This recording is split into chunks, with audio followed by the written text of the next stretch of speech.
Hello, and welcome to the Professional Pivot. I'm your host, Maggie Ruby, and I would like to thank all of you for joining us. Today, we are very excited to bring you episode 3 of our 3-episode podcast series, which we are calling From Side Hustles to a Portfolio Career with Alex Randall Kittredge. As always, and as we go through our episode, please add comments and questions. Your opinions are important to us, and we will incorporate them into our future episodes. So, as a quick recap of episode 1 and 2 of our 3-part series, episode 1 was focused on the why the old career model no longer works. In episode 2, we focused on the how to architect what comes next. And in all 3 episodes, including today's, we discuss the portfolio career, which again is a modern approach to professionalism and stability built through diversification, optionality, and intentional skill development for long-term career resilience. In the event you missed the first 2 episodes, I would highly encourage you to take a listen. Now I would like to say a big hello to Alex Randall Kittredge. Alex has such an impressive background as an entrepreneur, career strategist, thought leader, and author. He is the true definition of a portfolio career leader. Alex, we are truly delighted to have you back. Thanks, Maggie. Great to be here. I'm so happy you're here. And now we're going to dive into our 3rd episode. In this episode, we're going to take a deeper dive into your new book, which is titled How Your Side Hustles Will Save You, Creating a Durable Career That Transcends the Corporate Ladder. And in it, Alex explores how side hustles are no longer side projects. They're signals pointing towards the future of work. So if everyone is ready to move from thinking to doing, then this episode will become your roadmap to success. Let's dive in. Alex, would you begin with key takeaways from your book and why it is so current and relevant for the world we live in today? Yeah, thanks, Maggie. I think, one of the big takeaways from my book is that, the single employer career is one of the riskiest professional strategies nowadays. In a world where AI is eliminating white collar roles, tenure is shrinking across organizations, and companies are prioritizing organizational agility over loyalty. Folks that don't have or aren't starting to create a portfolio career in 2026 that don't have a side hustle or two, they're going to be at a disadvantage. This book, it provides frameworks, not necessarily platitudes. And, in it, I provide different strategies like the energy versus income matrix, the career board of advisors, which we spoke about in our last session, the value creation grid to really identify what you do uniquely well, and the career risk diversification framework.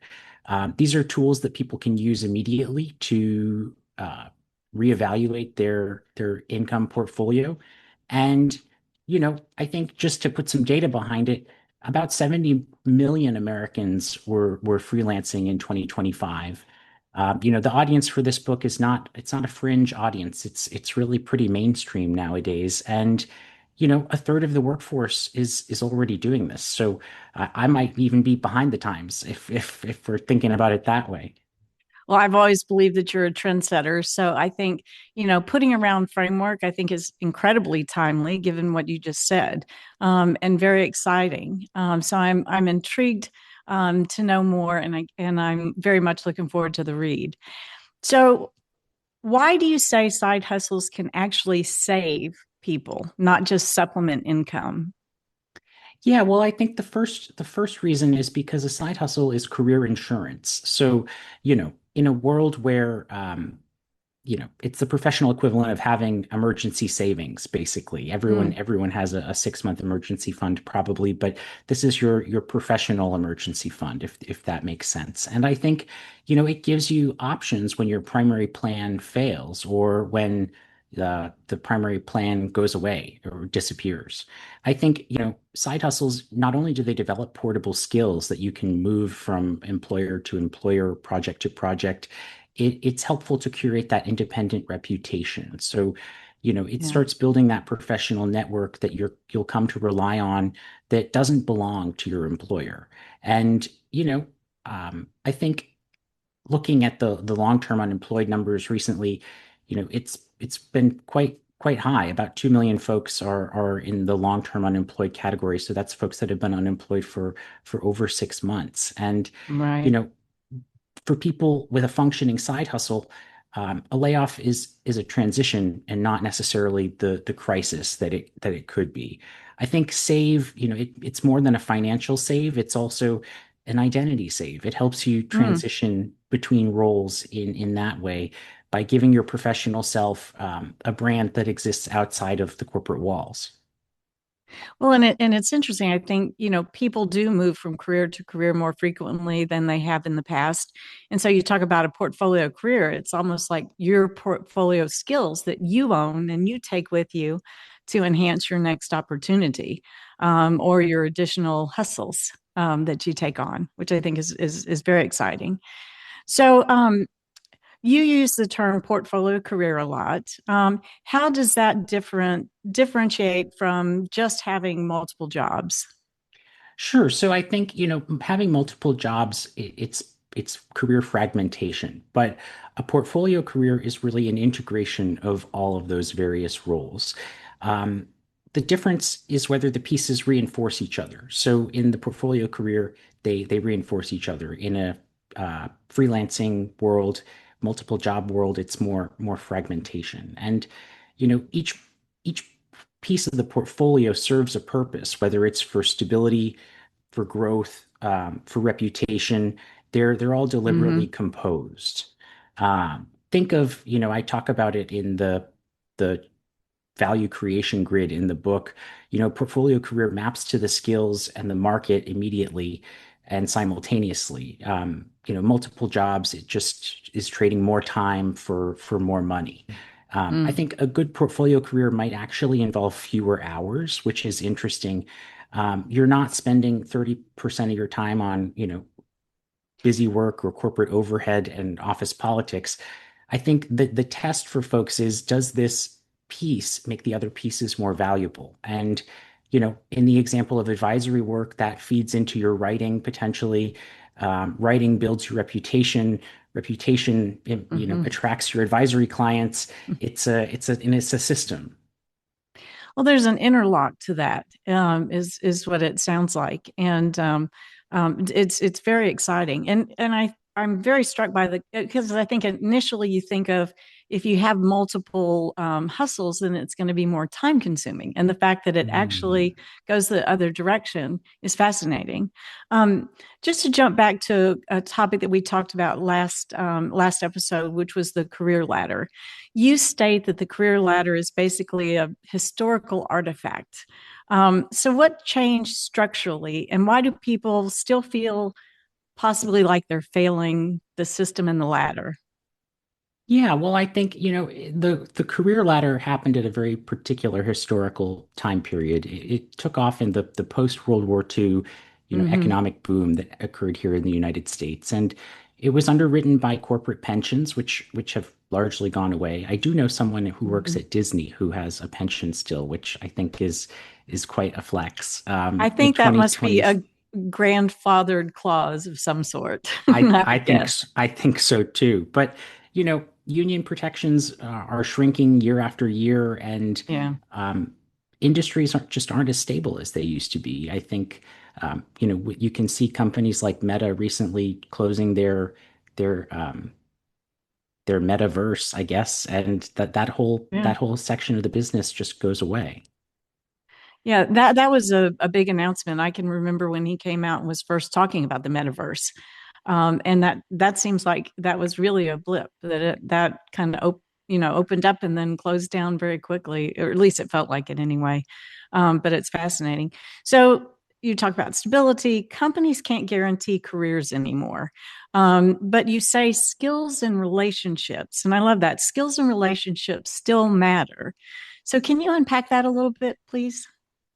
Sure. So, the employment contract has fundamentally changed. I think if folks still believe that it's the the contract of the pension and the long stable tenure, they're in for a rude awakening in 2026. Yeah. Companies offer you a role, not necessarily a career path, and the trajectory is now more your responsibility. I think, Mhm. you're required or it's beneficial to have that career board of advisors that I talk about in the book. You need Yeah. folks in your network who become your career infrastructure. They're your advisors, your mentors, and your peers or even your sponsors. They replace what the HR department used to do with development plans, essentially. And the skills that you have, they're the visible, transferable, and demonstratable artifacts of your career security. They're what move Mhm. between organizations and roles. And I think 79% of hiring managers are increasingly hiring freelancers for specific projects, specific Mhm. needs in the organization. They want proven skills, not just a title. I think, the equation, if I had to distill it down, it would be skills multiplied by your reputation, multiplied by your relationships. That equals career security nowadays. Each is within your control, and the job title it necessarily isn't. I like that formula, and I think that's one to remember for sure. You talk a little bit about your own personal advisory board, and you mentioned mentors. Oftentimes, some companies have a structured mentor program within the organization, but if they don't, how do you recommend? Because I also know you do a lot of coaching as well. How do you tell somebody to how do they find a mentor? That they can attach themselves to? Or do you wait for a person to reach out and say, I'd like to be a mentor? Yeah, I think, I've had folks approach me to be a mentor before, and I'm always very flattered. I think there are definitely places you can go to find a mentor, but I do think that sometimes the mentor you're matched with in a program or in a organization might not necessarily match up with your individual interests or skills. I think if you find someone and you like what they do or what they have professionally, you can ask them to be your mentor. And folks, it's a very big compliment to be asked to be a mentor. I think more times than not you'll be surprised folks will say yes. It is a big compliment. I agree with you on that. Um, why do you think the portfolio model is becoming truly necessary? Not just optional, but especially for millennials and say Gen Z. Yeah, well, I think, with unemployment at the place that it is historically at a low place. But I think, white collar employment since 2022, the roles are down about 2%. So we're talking about an overall pie that is starting to shrink. And, this generation entered the workforce during or after the 2008 great financial crisis. There was Yeah. COVID in there, and now, everything that's happening with AI. I think millennials and Gen Z, it's projected they'll change jobs between 12 and 15 times during their career, which is Wow. is quite a lot. And if you think, the latter model, it was literally meant for a single employer, and it didn't certainly have 15 or 12 rungs on it. It was much smaller, and you know, um, that that that is why the latter, that's why the portfolio career is really necessary. I think with student debt, housing costs, and the pension that we've talked about that doesn't exist, folks sometimes need multiple income streams for basic financial security. I think, talking about the portfolio career, there's definitely an equity gap between various populations who can afford to do this, who can Yeah. have the credibility as a consultant or an advisor. It's something that we need to fix at a societal level. Completely agree. And it's interesting. You talk about like really kind of owning your career and your career path. I think that there's still a lot. I've had conversations of late where people still are kind of waiting to be, tapped on the shoulder. Hmm. And I think that they will be passed over for opportunities unless they really kind of take ownership of that, which is what it sounded that you were clearly endorsing. Own that piece of your career path, define it, set it out. So, Alex, when did you personally stop believing in the career ladder? Yeah, I think it was during one of my first roles. I was told that I couldn't be an associate. I had to be an analyst first. And it turns out the Mm, work I was actually doing was more like an assistant chief of staff. So it just didn't really make sense to me that the distinction between an analyst or an associate or a director, yeah. folks would come in from other organizations and they seemed to be validated with the stamp of director that transferred over for them. But there was no Hmm. clear way to become that in the organization, and it really was pretty arbitrary. I think that was the moment where I realized, folks were getting promoted. They were just attaching the word senior to their title, and now they were suddenly a senior analyst or a senior associate. But there was no real distinction or change in what they were doing, what their responsibilities were, the scope of their role. That's when I started to, question the latter model. And I think, Yeah. it's not just a personal frustration that people feel. It's how, institutions work. And leaving the ladder, it feels like jumping without a net. But when you realize that the net wasn't necessarily there in the first place, I think that's a little bit empowering for folks. It's definitely difficult, and I'm not asking you to do something that I haven't done. I think I've lived every stage of this transition, and that's what the book is attempting to do. It's attempting to help you through this transition. Which is also, it gives it so much more depth and insight because you've lived it. So they're real life experiences, which is invaluable. It really is. So, what makes a side hustle, excuse me, durable instead of possibly just exhausting? Yeah, well, I think it comes back to that energy versus income matrix that I talked about. You really want Mm, to focus on the work that's high income and really gives you energy. If you can hit on those two things, your career doesn't feel like it's exhausting. It's giving you, some psychic benefit. And I think, durability requires aligning it with your skills as they are currently. It's not just what the market demands. It's, if you're chasing trends in the market like uh, AI or something, and you don't necessarily have a plan behind it, I don't think you're going to be successful in that. makes complete sense.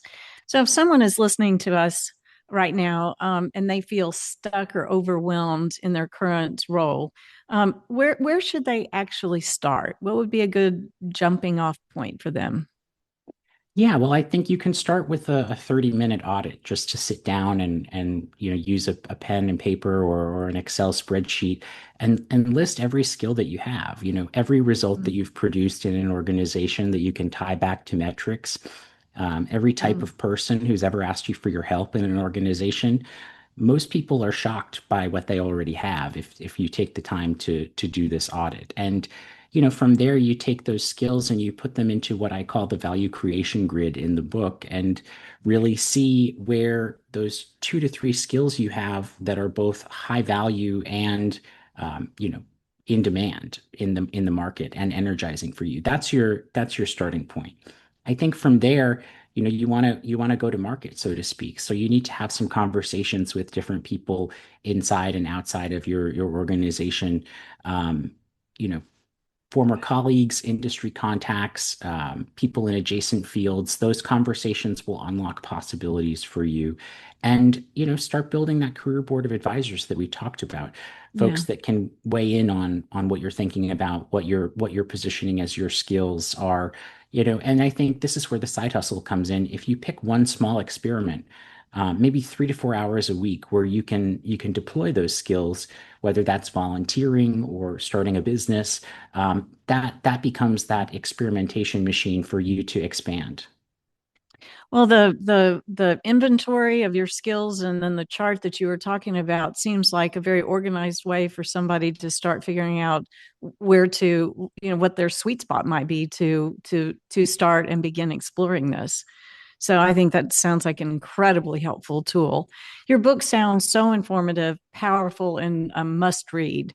And I definitely need an autographed copy. I say this every time. This is a hint, hint, hint. Oh, you'll So get I'm one. looking forward to that. Um, Now, I'd like to dovetail a little bit on your responses and discuss how one goes about choosing the right side hustle. And so you talked about like where to start, maybe to test the waters. But if you're really going to map this out, where would you actually start for your first side hustle? Yeah, well, I think I mentioned it before, but a lot of people choose a side hustle based on what's trending in the market, not necessarily what's aligned to their skills or interests. Everyone who's starting an AI consulting company nowadays, it's I think indicative of that trend. And you know, um, they chase the passion that they have maybe without market validation. That's the other side of the coin. Mm, Passion matters, but if nobody's willing to pay for it, um, it's a hobby. It's not a portfolio pillar for you. You know, I think folks often underestimate the energy costs that it takes to do this type of work, and that's where mm, the energy versus income matrix comes in. You have to see the skills that are aligned to your energy source or giving you energy professionally.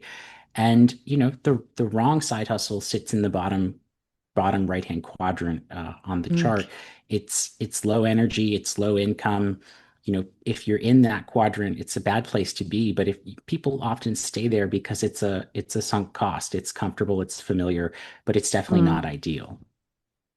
So push yourself and strive for new adventures is what that sounds like. But you don't want to get stuck in that bottom quadrant, right? Um, so what makes side hustle strategic rather than or makes it strategic and durable? How about that? Yeah, well, I think a strategic side hustle develops skills or relationships for you. It adds value to your overall portfolio career. Exhausting is just adding more hours for more dollars. It's not necessarily reinforcing your value Mm, proposition or developing your skills. A strategic side hustle is part of a learning loop. It will teach you something, either about yourself or about the industry, and it makes you better at everything else you do in your portfolio. I think you should also build assets over time. So take some mm. artifacts from each of these projects that you're working on and start to put together a professional portfolio, a literal portfolio, a client roster, a content library, a methodology, or you know something of that nature. Uh, and having the right boundaries is essential. I think Mm. too, whether it's defined hours or a clear scope, putting in non-negotiable personal time in your calendar. I was talking with someone who's a parent recently, and they talked about the time they put in after dinner before their child goes to bed. That's non-negotiable, and then they'll stay up late doing their work after that. I think that's a good example of having that boundary. But again, strategy requires that sustainability, and I know it's easier said than done. And how do people evaluate their ideas? So, okay, I've got 5 things I think might be interesting. How would I evaluate them to determine whether or not that's going to be impactful for what I'm trying to accomplish? Yeah, well, I think it comes back. I keep talking about this energy versus income matrix. I wish I could Yeah. tear it out of the book and show it to you. But really, does it energize you or does it drain you? You definitely don't want to be doing something that drains your energy, even if it's highly paid. That's a losing formula. I think, you want to find something that generates revenue. Again, I think we talked about this before. I love sailing, but I haven't been able to monetize that. That's just a hobby that I have. It's not part of my career. And you need to market test it before you build. So we talked about having conversations with folks inside your company or outside your company, having those 10 or so conversations running in office hours, posting on LinkedIn that you're running in office hours to solve people's problems, that's a good way to potentially, interact and get those feedback points from the market.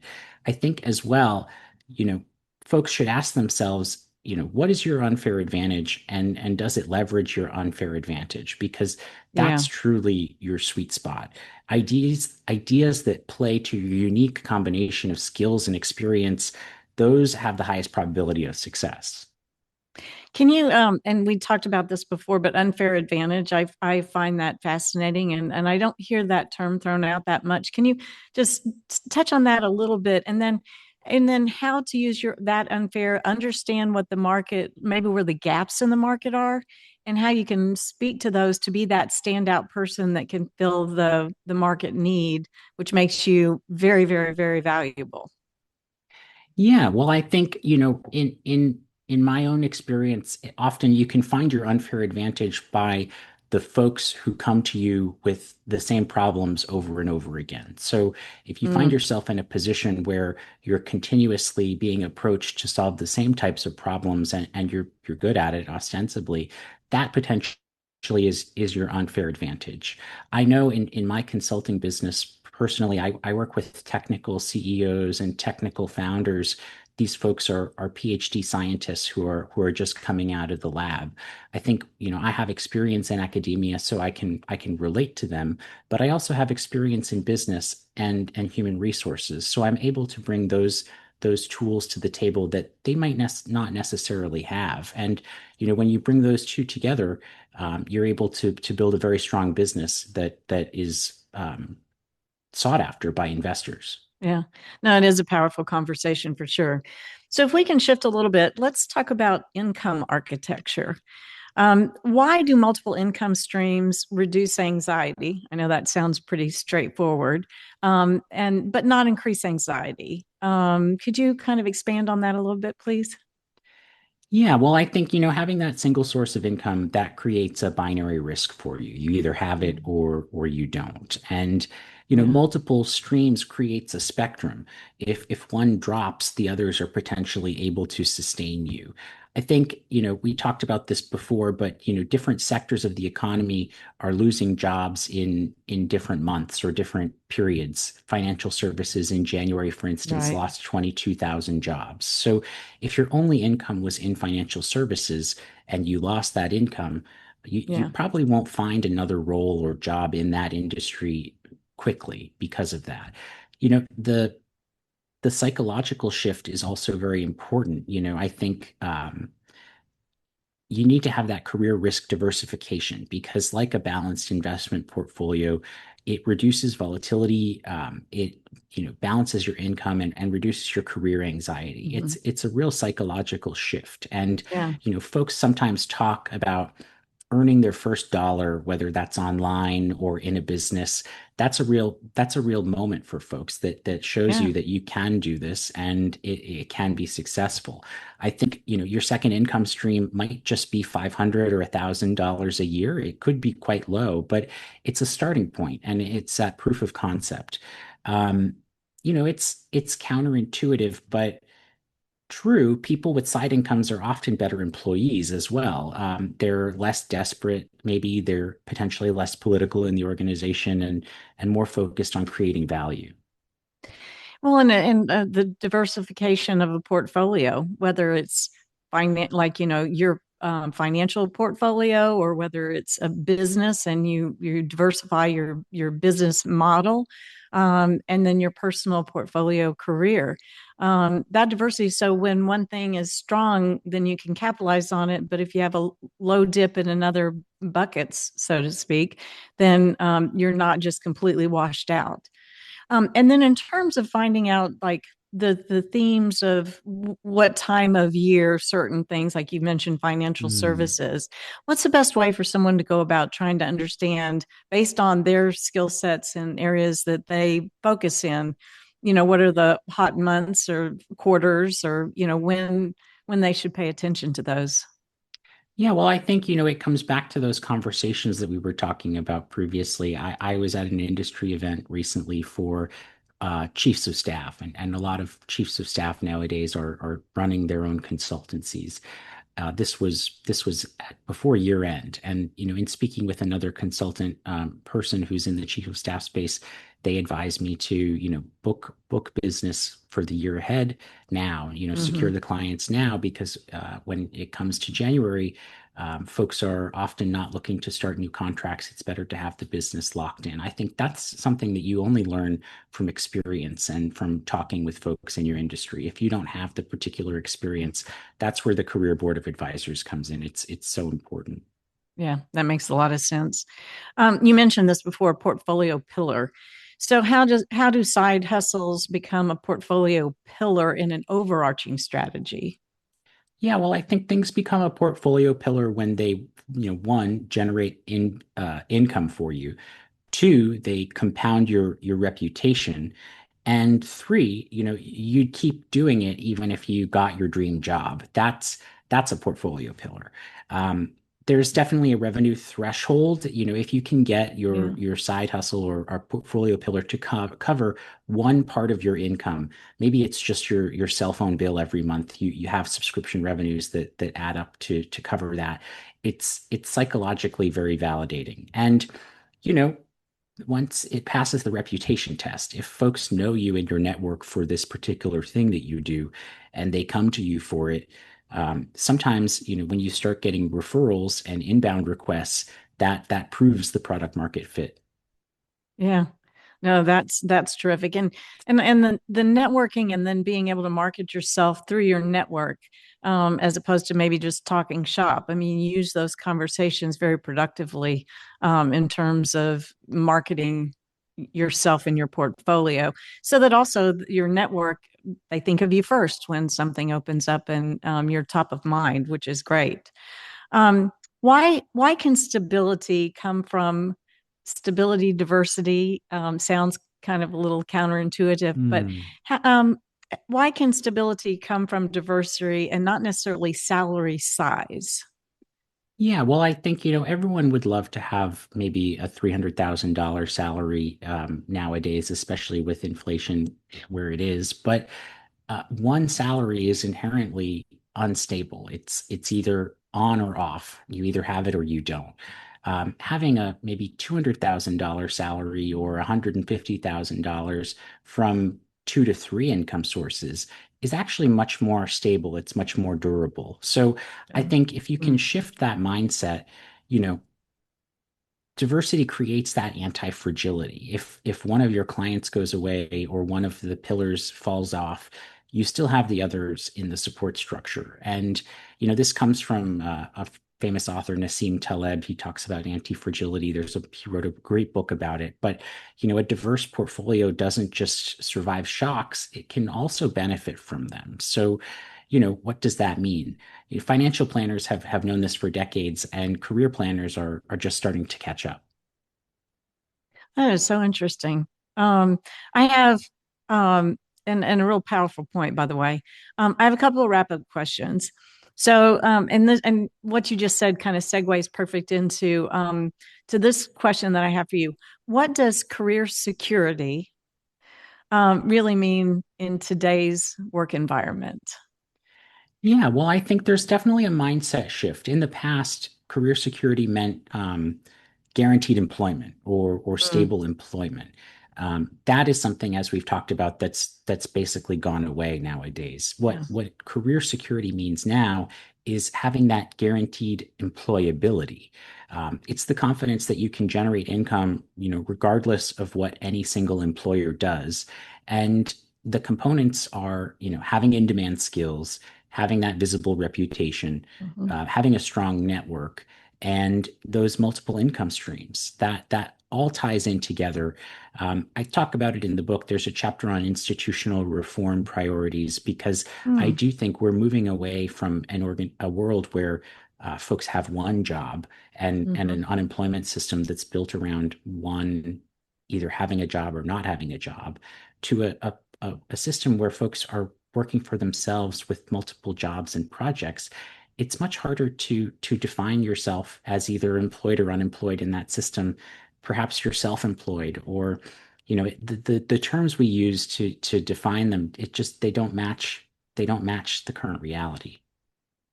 No, and it's interesting. I think when you become dependent on someone else or a company, that also can be very nerve-wracking or scary, quite frankly.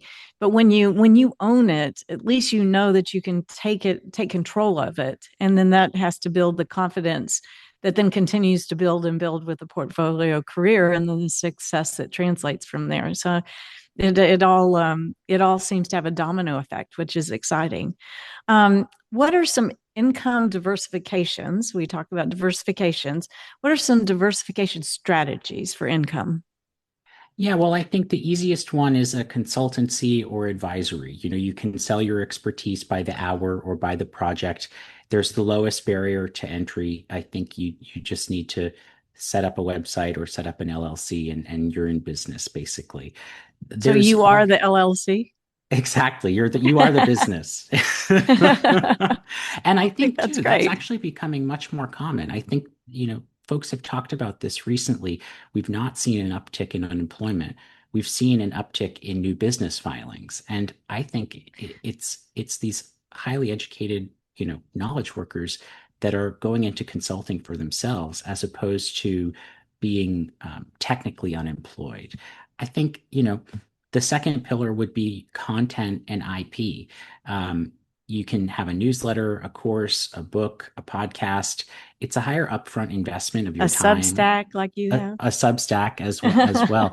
I even, sell some books on Amazon from my graduate school days. They're very boring and folks wouldn't want to read them, but every so often I get a royalty payment into my bank account, and that's pretty nice, I think. I think that's great. So, definitely having that content and that IP. You can also serve in a fractional capacity, being a Yeah, fractional advisor to various companies. And, more and more nowadays, I think Gen Z is looking to investments in equity as a potential income stream, which is potentially more risky, but certainly could one be more pillar. rewarding if, It yeah, yeah. could be very rewarding. Absolutely. I think that's terrific. So this question is just for fun, and I just want to throw it in there. What would you, Alex, tell your 20-year-old self? Yeah, I would probably say three things. The first would be to start building in public earlier. Early in my career, there was definitely a lot of secrecy around what I did and what I did inside the organization. That doesn't move with you if you leave the organization. You definitely need to build that public expertise. I think the second would be, your unusual path is potentially your greatest asset, not your biggest liability. If everyone else is doing one thing and you're swerving and doing another, that makes you unique. It makes you uniquely valuable.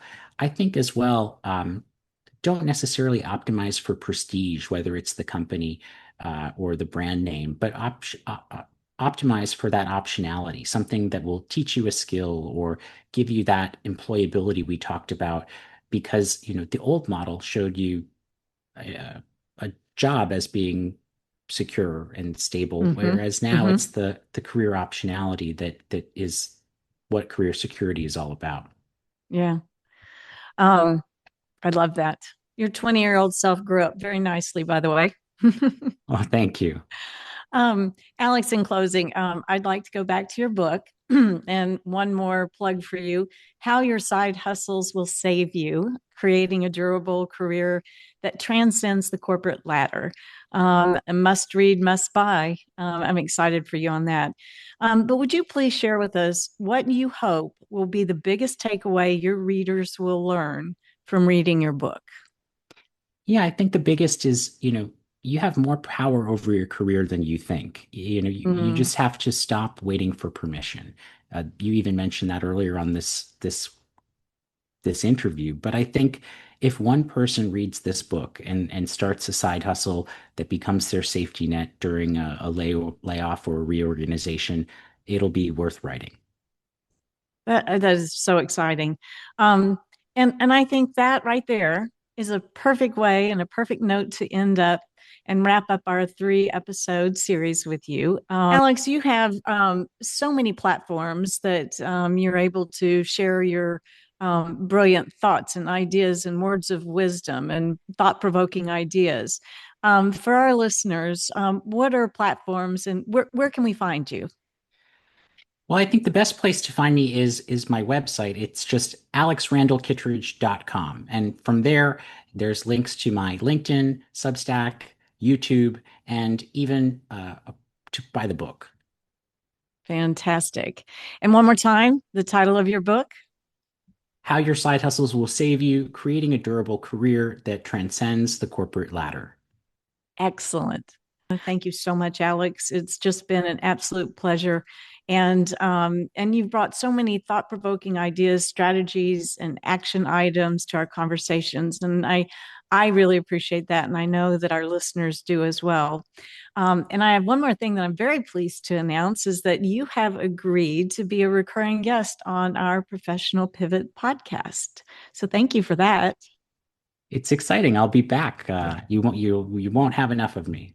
I love it. I'll be back.